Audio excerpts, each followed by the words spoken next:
Yeah. Mm-hmm. Can I? Nope. At Clark, we. Oh, Jesus Christ. Okay, we're good. At Clark, we attempt to uphold this premise of challenging convention. This idea is powerful, it's inspirational, it's great. However, it becomes too often that we get so caught up in reiterating this motto as a justification for our beliefs and actions. It seems as though in attempts to be as progressive and innovative as we can, we lose sight at important traditions that have grounded our societal framework throughout history. I want to focus on one product whose overuse epitomizes the risks of an exponentially growing dependency on technology in the 21st century. However, I must make very clear that I'm not trying to express some regressive or backward sentiment toward the profound breakthroughs that the turn of the century has brought. Instead, I attempt to capture the human aspect of technology in a slightly critical way. 9 out of 10 of you might disagree completely with what I'm saying, but I challenge you all today to be willing to be the 1 out of 10. Be willing to take hits from all sides, be willing to be left in open water, because I guarantee you that it is much more challenging than riding the wave of what everyone else is saying. For the next 20 seconds or so, I'm not just trying to give a talk.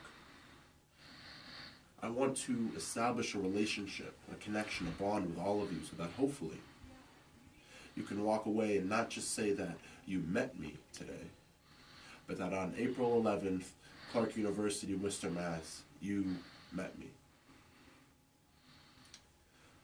My best friend teaches me stuff I didn't know, always listens to what I gotta say, helps me talk to girls when I'm feeling shy, goes shopping with me, eats with me, drinks with me. My best friend is a 3x5-inch piece of illuminated plexiglass that fits ever so conveniently in my American Eagle jean pocket. My best friend is a device, a panacea for all my difficulties connecting me to the world. Yet it is that same sadistic, soul-sucking operating system, that very maniacal manacle of manipulation that drives me further and further away from the faceless units that I see as contacts rather than people. Why do exchanges with God's creatures have to be so? Efficiency, the masters shout. Speed, ease, accessibility. Congratulations, Teen America. We have successfully and economically optimized human interaction and streamlined the art of interpersonal communication skills. Why do exchanges with God's creatures have to be so efficient? Why do relationships have to be quick and easy? How come I can only talk to someone if we both find the time in our neat and color-coded Microsoft Outlook calendars? I don't want to be penciled in. I don't want to be notified that it is your birthday. I want to take the 3 seconds of mental capacity to learn what it is, because heaven forbid we remember something that is within a couple swipes and taps of our iPhones. My fellow silent sufferers, my unknowingly victimized companions, I do not want to live in a world where shaking hands and making eye contact are indicative of antiquity, where a colored filter on a photo distorts the brief bubble of beauty that is a moment in your complex reality. We're asking a cute coffee shop cashier to grab a burger as a sign of socially unacceptable assertiveness rather than downright courage.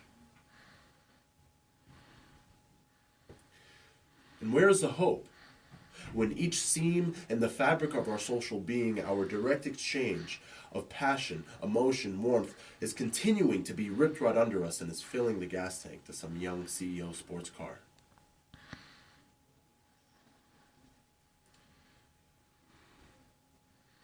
I assure you, my endangered adolescent species, that there is one way to avoid the quicksands that are the dangers of our so-called innovative technological breakthroughs. That solution is the search, the struggle. I know we don't want to hear this, but we have to work. It's okay to sweat a little, to push some boundaries and test some limits. Instead of asking Siri where North Dakota is, why don't you ask your librarian for a map? Instead of finding someone on Facebook, why don't you search for them in the cafeteria? Instead of rushing to Verizon for the latest upgrade, why don't you save that money for that college degree, a leisurely read, or I don't know, a half-decent date with a pretty lady? Because let me tell you guys, pretty soon, Annie's breakfast right around the corner ain't gonna cut it. We need to radically change the nature of the conversation. We must promote initiative, and not just through original Throwback Thursday posts on Instagram. We must inspire leadership without alluding to how many followers we have on Twitter. We must sanctify that ambiguous thing that we call a hookup, because nothing is casual about intimacy. We must unstick the glue that fastens our eyes to small screens during dialogue, because there ain't nothing more repugnant and disrespectful than when you stare at your phone halfway in to a conversation with someone. Instead of fixating your attention on a living being, you pump your focus, your feelings, your freedom on a piece of plastic. I challenge you all today to face the face-to-face. Don't wait with haste and waste the days you can make a change. They want to make a product out of love, but don't buy it. They want to turn our dependency of the cell phone into a drug, so don't try it. I am not a mere stone that skims your infinite sea of virtual space. Don't confine me. I am a mountain. So why don't you start climbing? Thank you.